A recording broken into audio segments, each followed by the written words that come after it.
OK, let's just get more on this. Let's go live to Eleanor Roper, who was talking about Parker versus Dubois today. But I can see there you've got Frank Warren with you. Ellie, what's he got to say? Yeah, you're right. I have managed to grab a word with Frank. Who better to speak to this afternoon? Thank you for your time. I know you're in demand here this afternoon, but what do you make of this announcement this afternoon that we've heard from Tyson Fury? Well, he's made his decision, and that's what he's chosen to do, and God bless him. Yeah, I mean, what an incredible career. We've enjoyed watching him fight for so many years, but he has retired before. So questions here this afternoon about whether we will indeed see him back in the ring. I suppose it's difficult for you to say, Frank. Well, it is, but I don't believe we will. I think that's the decision he's made. And we've had, I mean, what he's given to British boxing has been amazing.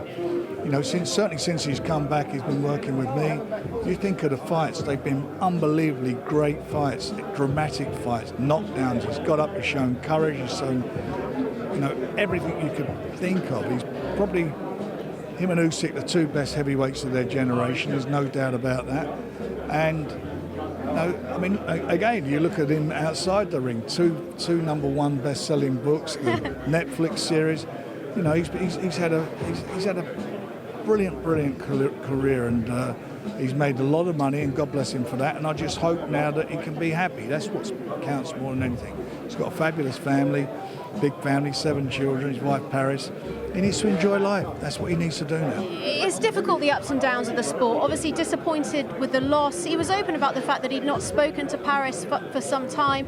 I mean, in speaking to him after the fight, is this something that you expected? Do you think he'd just take time away and maybe review things with Paris? No, I did say to him after, I said, you don't make any decisions, and don't let anybody other than your family talk to you about it, because they all have an agenda. Your family, they think the world of you, they care about you, and it's, you know, listen to them and then make your decision what you want to do. You know, he's done everything that's been asked of him, and, you know, boxers are not like any other sportsmen. You know, footballers will play football and they go home to their family immediately after, a golfer, whatever it may be, tennis player. A boxer, you could be at home, away from home for 3 months, not see your family, as he did with Paris and his kids in his last fight. It's a big sacrifice. Really grueling camp, long camps away. It's a big sacrifice, and then, you know, and he's been a magnificent servant of boxing, no doubt about that. One of the, I suppose, elements of this conversation is around this potential fight with Anthony Joshua that had been touted. We've seen AJ come out saying that's the fight he wants for 2025. So really disappointing for fight fans if that's a fight we're now not going to see. Well, it is. I mean, you know, if that's a fight people want to see, but you know what? We'll all have to get on with it, won't we? Because at the end of the day, it's more important that he's happy and he's content. The other question is around the reference in that short video, a bit cryptic, Dick Turpin. I mean, what do you take from that? What do you think we should read into that comment? You know, that's something obviously that he feels about. I mean, me, you know, it was a very close fight. There's no doubt about that. It was a close fight. But look, it is what it is. You can't change the record book. The record book is what it is. So do you think that he was referring to that last Usyk fight? I don't know. You don't know. I know it's difficult. You can't speak for him. I understand.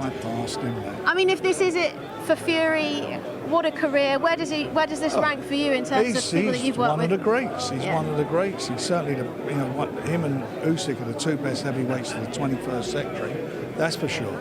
And look at the great fights they had. I mean, both those fights were unbelievably, irrespective of who you thought won it, they were unbelievable fights. It takes 2 fighters to make a great fight, 2 great fighters, and they're 2 great fighters. And Tyson is up there, he's up there with all the big names you can mention. He's done everything that's been asked of him.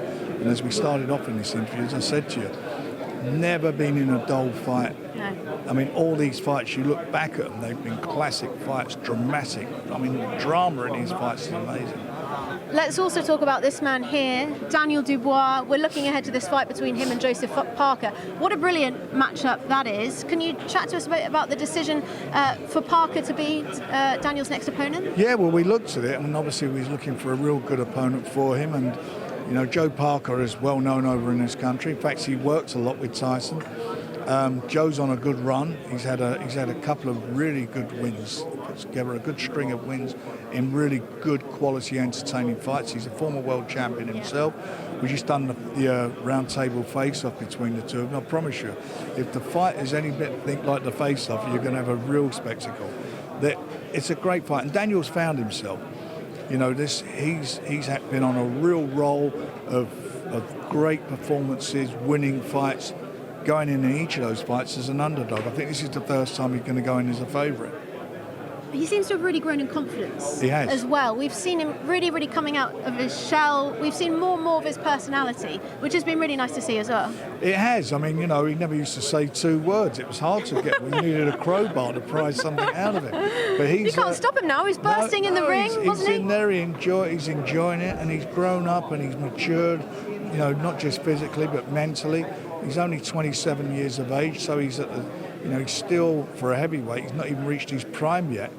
But he really is up for this fight, and and the winner of this fight will fight Usyk. If Usyk carries on, there will be a unification fight. I mean, we know that he would love that rematch. He would love that fight, no doubt about that. It was quite an interesting situation, that fight, with a lot of controversy, and he wants to put that right. But to do that, he's got to get through a very, very good fighter, former world champion, in Joe Parker. I mean, a seriously tough test, isn't it? It is. Yeah. Some surprise. Every fight on that card is a tough fight. Yeah. There's no gimmies for any of them. I mean, some surprise, I think, that they're saying, well, hang on a minute, can't believe Frank's even allowing this fight to happen. Look, Daniel wants to fight the best. I mean, he fought Usyk, went into that fight, and it was a very contentious issue, that round with the alleged low blow, which I didn't agree with. But he came back, he fought Babe Miller, who was a top 10 ranked heavyweight, undefeated, and again, everybody thought Miller was going to beat him. He won that. Next one, Hrgovic, who fought, who was the mandatory challenger for the IBF title. Everybody avoided him. Nobody wanted to fight him. We took that fight, and he went and done a job on him, beat him. And then the AJ fight, two-time world champion. Again, he was the underdog, and absolutely a knockout of the year. Yeah, done an unbelievable job. Yeah. Well, we look forward to hearing from Daniel Dubois. He's going to be here on this table behind us shortly. We thank you for your time. I know you're running around this afternoon. Always great to get your thoughts. So thank you very much.